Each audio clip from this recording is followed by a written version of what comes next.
Joining me now, another fan of Army football because he actually went to the point, Mike Minogue. Good morning, Mike. Thank you, Jim. Thanks for having me here. It's been an exciting 5 months running for governor of Massachusetts. Mike, you know what? I'll just throw you this one. You know, you've had a successful career in the military, successful career in business. And, Mike, this is a lot of aggravation for somebody in your position who could be doing something else. Why? Why, Mike?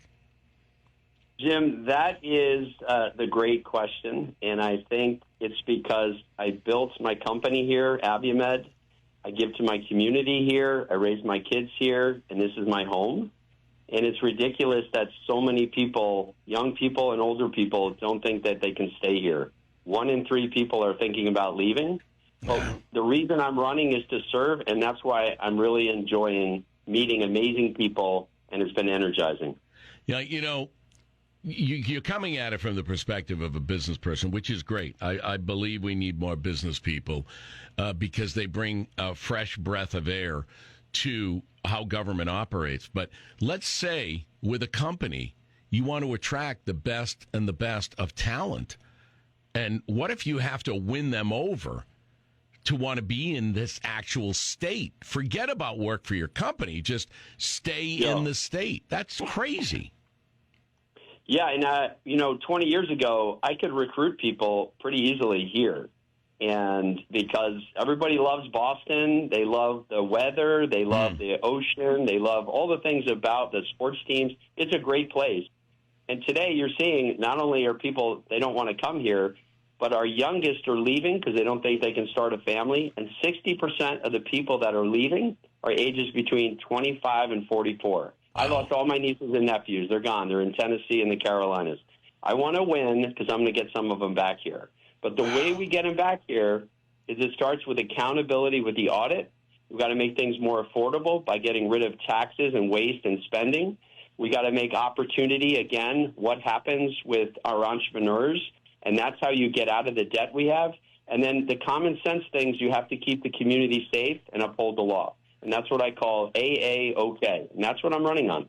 Yeah, we're talking with Mike Minogue, who is running for governor, the Republican nomination for governor in the Commonwealth of Massachusetts. And so I was talking earlier, Mike, about the budget. And we've got Governor Healy blaming Donald Trump for her budget problems. Now, we just found out yesterday that we added 130,000 jobs. The Dow said we were going to add, 55 or 58? 130,000 jobs. We got unemployment dropping down again. And we have energy prices lower than they've been in a long time. How do you blame Donald Trump and what's going on nationally for your own budget when, by the way, you were putting up people in hotels to the tune of billions?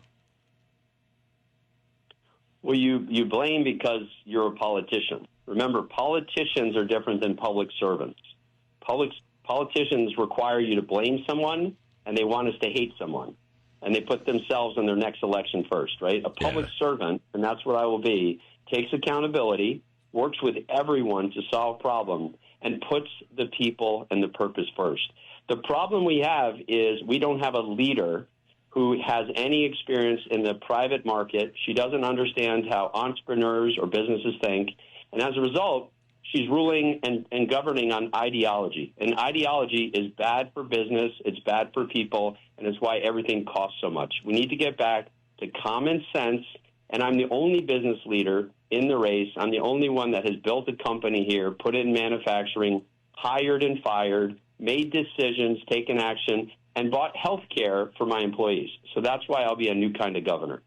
We're talking with Mike Minogue, a candidate for governor here in the Commonwealth of Massachusetts. 2 other Republicans running for that. They've got to get through that and then get to Governor Maura Healey. Do you think the electorate forgets about, here, let's use Army football as an example. They had the Army-Navy game at Gillette. There are hotels all around Gillette. And there were veterans. There were probably classmates of yours who made reservations a year in advance for that game. And nope, the hotels started taking money from the state. And veterans basically were like, well, sorry, we know you want to go to your game, but sorry, you can't do that. By the way, Navy veterans, too, from the academy also. And they were kicked out. Do you think voters will remember that when she's talking about the budget? I think they will, but let's talk about the budget. So her budget is now $63 billion, and last year they overspent by $3 billion. So first of all, they just missed by a big number. So it's going to probably be more like 66. She also took another $8 billion in a bond, and we pay about $5 billion a year in interest on the $120 billion that we have already in debt, growing around 4%. So that's the largest, biggest budget in history. That's the largest increase in history, and we have the most debt. So when you look at what she's doing more spending, more taxes, and more debt. And, the federal government can print money. The state of Massachusetts will just have more taxes. And the more people leave, the burden of taxes is on the people that remain and all the entrepreneurs and businesses. And people have options. They can get in a car and drive north to New Hampshire, or they can go to warmer weather and come back when they want to come back. But the Commonwealth is really in trouble. And I'm going to win the general election because of the budget, because of the audit that they refuse to do. It's essentially a slap in the face.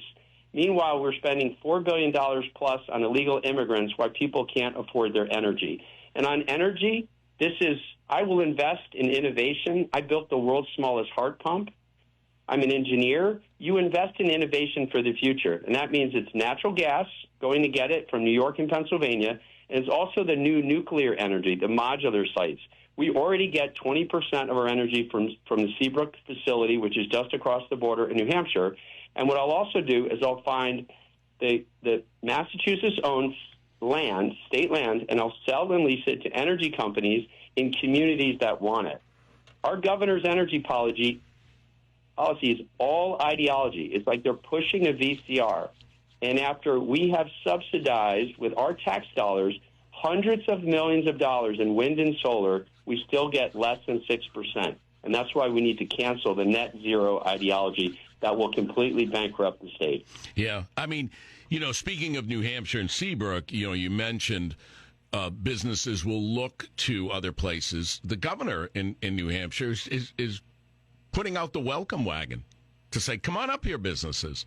Please, by all means. I mean, it's great marketing for them because they can turn and look at Massachusetts and someone like yourself who's going to invest and say, don't do it there.